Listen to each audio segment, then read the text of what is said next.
अकोला जिल्ह्यातल्या झोडगा या गावातील युवकाचे गटारात बसून अनोखे आंदोलन।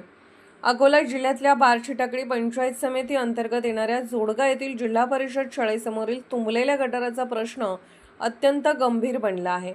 वारंवार निवेदने देऊनही ग्रामपंचायत प्रशासनाने कोणतीही उपाययोजना न केल्यामुळे संतप्त सामाजिक कार्यकर्ते कुलदीप चव्हाण यांनी थेट तुंबलेल्या चिखलमय गटारातच बसून अनोखे आंदोलन केले आहे। तर गेल्या अनेक दिवसांपासून शाळेसमोरील गटार तुंबल्याने सांडपाणी रस्त्यावर साचत आहे। त्यामुळे परिसरात चिखलाचे साम्राज्य पसरले असून विद्यार्थ्यांना दुर्गंधीतून शाळेत जावे लागणार आहे। साचलेल्या पाण्यामुळे डेंग्यू, मलेरिया आदी साथीच्या आजारांचा धोका वाढल्याची भीतीही व्यक्त केली जात आहे। तर कुलदीप चव्हाण यांनी प्रशासनाला 24 तासात गटाराचा निचरा करण्याचा इशारा दिला होता। मात्र मुदत संपल्यानंतरही कोणतीही कार्यवाही न झाल्याने त्यांनी जिल्हा परिषद शाळेच्या प्रवेशद्वारासमोरील तुंबलेल्या गटारीत बसून आंदोलन छेडले आहे। हर्षदास सोनोने, अकोला। झोडगा गाव, तालुका बार्शीटाकळी, जिल्हा अकोला। या गावाची लोकसंख्या 4000च्या वरती आहे। आज या गावाच्या जवळ एक जिल्हा परिषद शाळा आहे। या शाळेसमोर साचलेलं पाणी आहे, हे आपण पाहू शकता।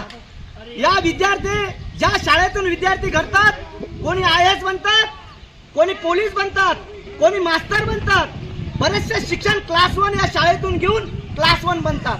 पण आज रोजी या शाळेची हालत, या शाळेची परिस्थिती आपण पाहू शकता। या शाळेसमोर हे साचलेले गटार आहे। आज या शाळेच्या विद्यार्थ्यांच्या आरोग्याशी खेळ चालू आहे। म्हणून मला सांगायचं आहे, लोकशाहीमध्ये आम्ही जीवन जगतोय, कोणाच्या गुलामगिरीमध्ये आम्ही जीवन जगत नाही।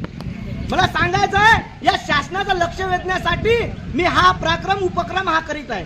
वारंवार निवेदन देऊन सुद्धा हे झोपलेली जे सरकार आहे, या सरकारचं वेधण्यासाठी मी हा उपक्रम राबवत आहे। मला सांगायचं आहे, जर या जिल्हा परिषदच्या शाळेसमोर स्वच्छता मिशन असलं पाहिजे।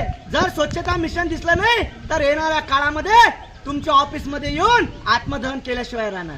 BDO साहेबाला मला सांगायचं आहे, CO साहेबाला सुद्धा सांगायचं आहे, कलेक्टर मॅडमला सुद्धा सांगायचं आहे। माझ्या व्हिडिओच्या माध्यमातून जर आमच्या गावात हा स्वच्छता मिशन जर बनला नाही